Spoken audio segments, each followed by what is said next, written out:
हमारा समुद्र हमारे पृथ्वी पर जीवन का सबसे बड़ा साधन है।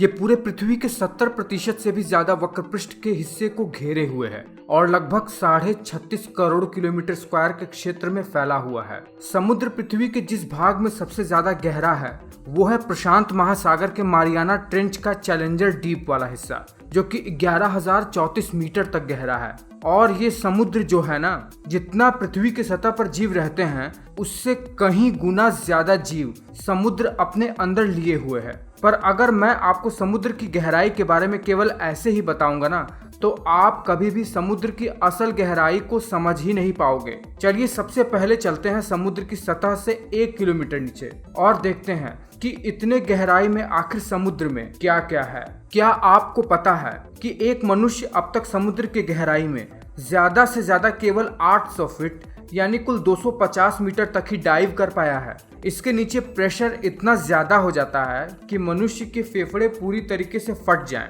और हमारे पृथ्वी पर सबसे बड़े मैमल्स यानी ब्लू व्हेल की बात करें तो ब्लू व्हेल समुद्र में 500 मीटर की गहराई तक जा सकती है अपने शिकार को ढूंढने। समुद्र से 750 मीटर की गहराई में हमारे पनडुब्बी जा सकती हैं और इसके नीचे गए तो प्रेशर इतना ज्यादा होगा कि पनडुब्बी ही फट जाए। पर आप जानकर आश्चर्य करेंगे कि समुद्र में सबसे गहराई में पाए जाने वाला जीव भी अब तक केवल 3 किलोमीटर तक ही नीचे पाया गया है। और ज्यादा गहराई में जाएंगे तो हमें समुद्र के नीचे तापमान 0 डिग्री सेल्सियस से भी नीचे मिलेगा, जहां पर कुछ जलते हुए ओशन वेंट और ज्वालामुखी होंगे जो एनवायरनमेंट को सरवाइव करने योग्य बना देते हैं कुछ जीवों के लिए, जिसकी खोज अभी तक मनुष्य कर नहीं पाया है। इसी तरह जब हम और नीचे जाते जाएंगे, जहां हम सूर्य की किरण भी नहीं देख पाएंगे, वहां होगा घनघोर अंधकार। इसी तरह हम पहुंच जाएंगे सबसे गहराई वाली पॉइंट पर, मारियाना ट्रेंच के चैलेंजर डीप पर, जो कि 11,034 मीटर तक गहरा है यानी कुल 11 किलोमीटर तक गहरा है। अगर हम इसकी तुलना माउंट एवरेस्ट से करेंगे ना, तो भी इसकी चोटी चैलेंजर डीप से 3 किलोमीटर छोटी ही पड़ेगी। हाँ, पर हम मनुष्यों ने कुछ मशीनों को भेजा है यहाँ पर अध्ययन करने के लिए।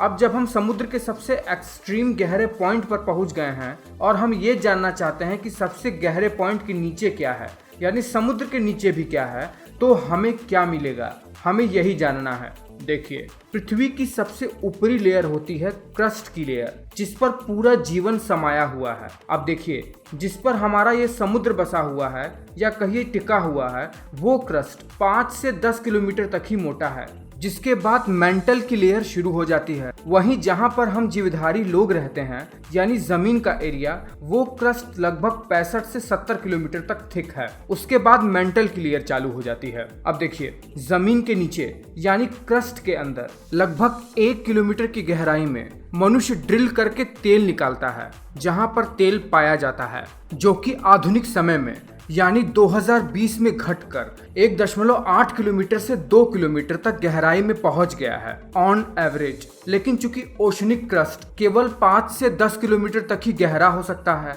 इसके बहुत नीचे तक तो तेल नहीं मिलता है। पर जैसा कि आप जानते हैं कि समुद्र में कई सारे जीव और वनस्पति पाई जाती हैं। करोड़ों करोड़ों साल तक ये जीव और वनस्पतियां जब मरकर समुद्र की तलहटी पर डिपॉजिट होते जाते हैं, तब करोड़ों साल तक इनके डिकम्पोजिशन से ये कच्चे तेल में कन्वर्ट होकर ओशनिक क्रस्ट के दरारों में इकट्ठे हो जाते हैं। पर इस समुद्र में हर जगह नहीं, बल्कि कुछ ही जगहों पर जिनके बारे में अभी हमें पूरी तरीके से जानकारी नहीं है, वहां पर हाँ कुछ के बारे में हम जानते हैं और वहां पर दोहन कर वहां पर तेल निकाल भी पा रहे हैं। पर जब तेल हर जगह नहीं है तो आखिर समुद्र के नीचे है क्या? हर जगह।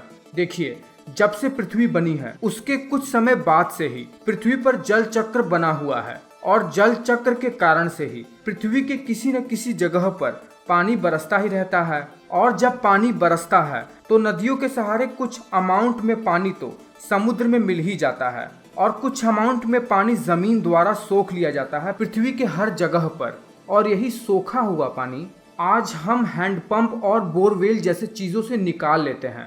और ये सब चीजें तो हम आज के समय में कर ही पाते हैं। पहले के समय में हैंडपंप जैसी चीजें नहीं थी, तो करोड़ों साल से बरसा हुआ पानी आखिर कहाँ गया, जो कि पृथ्वी पर पहले से ही मौजूद पानी जल चक्र के कारण पृथ्वी के विभिन्न भागों पर बरसकर पृथ्वी के हर हिस्से पर समान रूप से फैल रहा था। जी हाँ, आप सही सोच रहे हो, ये सब पानी जमीन के अंदर स्टोर है और ये करोड़ों करोड़ों साल से ही स्टोर हैं। जब पृथ्वी पर पानी आया था और जल चक्र के कारण ये पृथ्वी के विभिन्न भागों में फैल गया और करोड़ों करोड़ों साल तक स्टोर होते होते पृथ्वी के क्रस्ट के नीचे, मेंटल के ऊपरी सतह पर जाकर स्टोर हो चुका है। और इस पर एक स्टडी भी हो चुकी है, यानी समुद्र के नीचे भी पानी ही है और ये पानी बहुत समय से ही जमीन के नीचे स्टोर है। तो ये वीडियो कैसी लगी है आपको, मुझे नीचे कमेंट करके बताइए। और अगर आपको पृथ्वी पर बने हुए जल चक्र के बारे में और भी ज़्यादा पता है